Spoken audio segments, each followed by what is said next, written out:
Hello everyone and welcome to our module on embryonic genes. As you know, the human embryo forms from a single cell, a fertilized egg, and that single cell goes on to produce a multicellular organism with organs like hearts and lungs and limbs and a head and eyes and ears.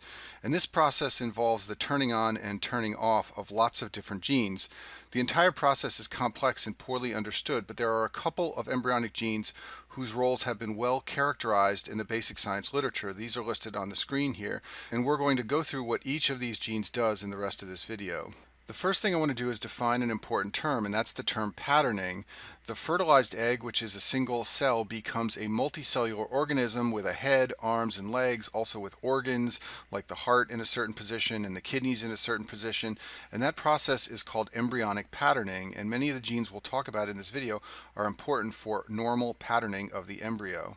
The first gene we'll talk about is the Sonic Hedgehog gene, or SHH gene. And if you don't know this, Sonic the Hedgehog was a video game character shown here on the screen. That's where this gene gets its name.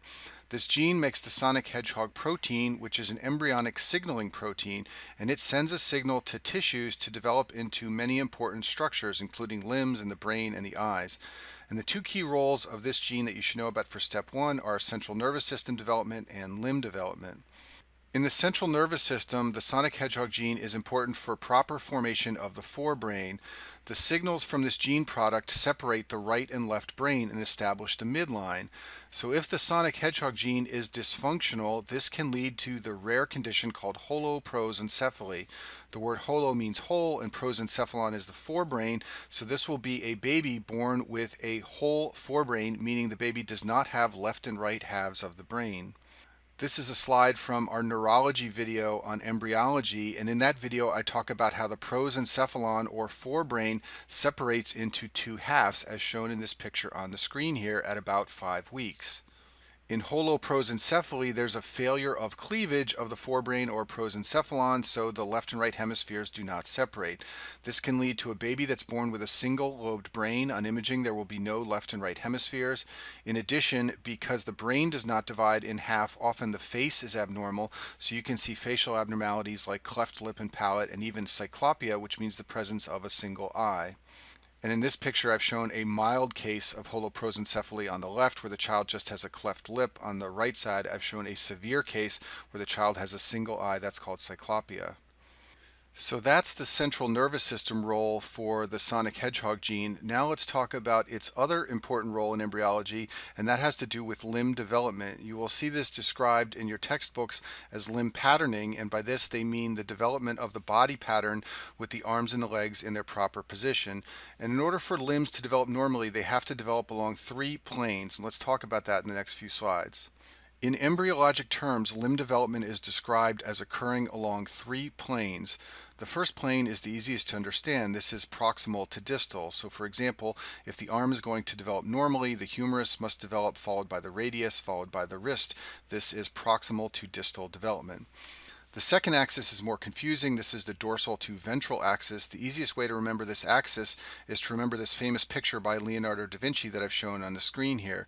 Notice that this man has his arm pointing out to the side with the thumb and the palm out in front. In other words, the thumb and the palm are sticking out of the page towards you looking at it. The thumb and the palm are the ventral side, so that includes the flexor muscles, and the back of the hand is the dorsal side, so that includes the extensor muscles. And then the final axis is the anterior-posterior axis, and by this axis, in embryologic terms, anterior means towards the head. So the thumb and the radius in this man shown on the screen are pointing upwards, so that is the anterior side. The ulna and the fingers are pointing downwards, and that is the posterior axis. Just to make this more clear, I've zoomed in on the arm from the picture on the last slide. So the proximal to distal axis is in this direction. The thumb is pointing upwards, that is anterior. The little finger is pointing downwards, that is posterior.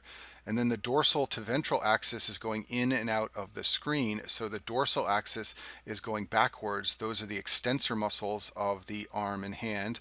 And the ventral axis is coming out of the screen. Those are the flexor muscles of the wrist and arm. So the reason I went through all those planes is because different genes are important for normal development of the limbs along the different planes. The first plane we'll discuss is the proximal to distal plane, and critical to development along this plane is a structure called the apical ectodermal ridge. And the name of the structure tells you everything you need to know about it. It's made up of ectoderm, which is overlying mesoderm, and it's apical, meaning it is at the tip of the developing limb. And this is an area of limb bud formation, and if you remove this region of the growing limb, which has been done experimentally, the limb will stop growing. So I've drawn a picture down here at the bottom of the screen to help you understand this.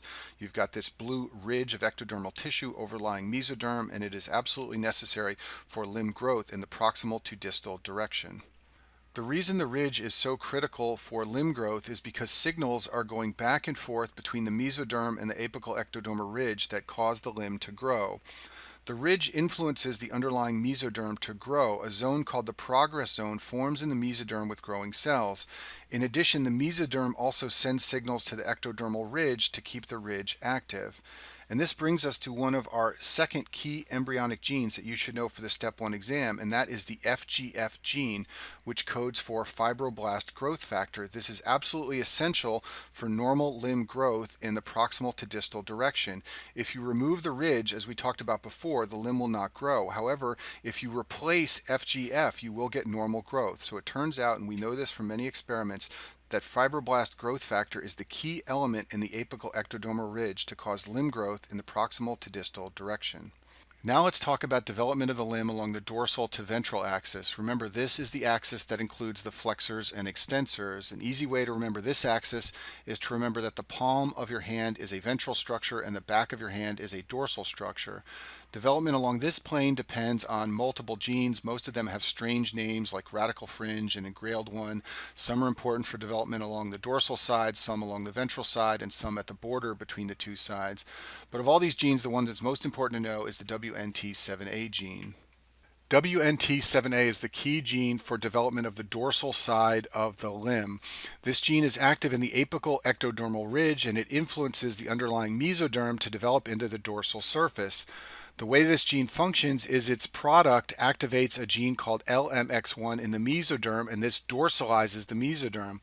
And the reason we know this is because experiments have been done in which the LMX1 gene was knocked out, and this leads to limbs that are produced with two ventral sides. In mouse embryos, the mice are born with soles on both surfaces of their paws. So because of these experiments, we know that LMX1 is important for dorsalizing one side of the growing limb, and WNT7A can activate the LMX1 gene. On the ventral side of the developing limb, the gene engrailed 1 represses the activity of WNT7A, and that's what makes the ventral side come out differently than the dorsal side. So the bottom line here is that the WNT7A gene is what makes the dorsal side of the limb dorsal. Absence of WNT7A activity is what makes the ventral side ventral. Let me briefly mention the WNT genes. This is a family of genes that were originally described in the Drosophila fly.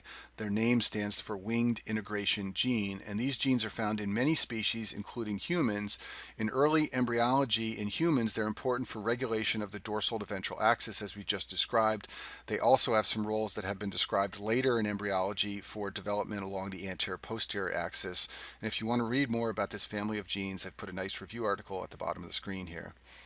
The final plane of limb development we need to discuss is the anterior-posterior plane. And remember that the thumb points up, which is anteriorly, and the little finger points downward, which is posteriorly.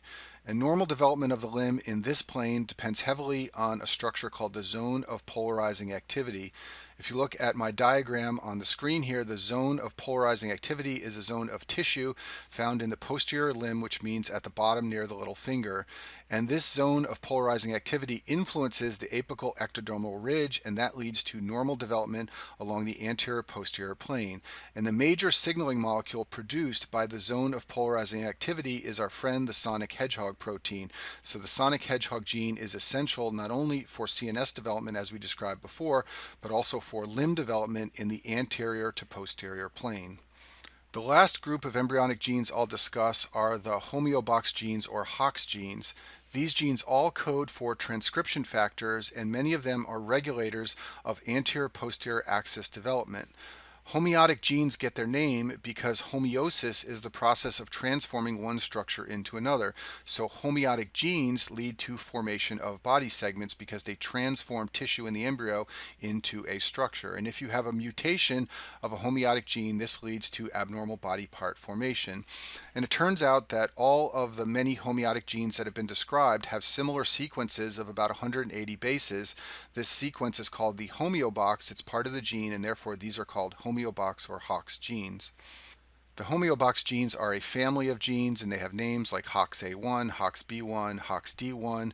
You can read about them in detail in your textbooks if you wish, but what you should know for the Step 1 exam is that rare mutations of some Hox genes have been described, and they all result in abnormal limb formation, which should make sense because I told you that these genes are necessary for proper formation along the anterior-posterior axis. In fruit flies, when mutations of the Hox genes occur, the legs will grow from the head instead of the antenna. That shows you how important their role is. In humans, rare mutations have been described as leading to polydactylity, which is the presence of extra fingers or toes. This is a person on the screen here with polydactylity who has an extra finger. Also, mutations of these genes have been described as leading to syndactylity. This is where there is fusion of fingers or toes, as shown in this example on the right side of the screen. I'll finish with this summary slide of the key genes that you should know for the Step 1 exam. The sonic hedgehog gene is important for normal development of the hemispheres of the brain. Abnormal function of the sonic hedgehog gene can lead to holoprosencephaly. This gene also has a key role in normal development of the limb along the anterior to posterior axis. This gene is active in the zone of polarizing activity, which influences the apical ectodermal ridge. Fibroblast growth factor is important for normal development of the limb along the proximal to distal axis. This gene is active in the apical ectodermal ridge. The WNT7A gene is important for normal development along the dorsal to ventral axis. This gene is what dorsalizes the limb and makes the dorsal side dorsal.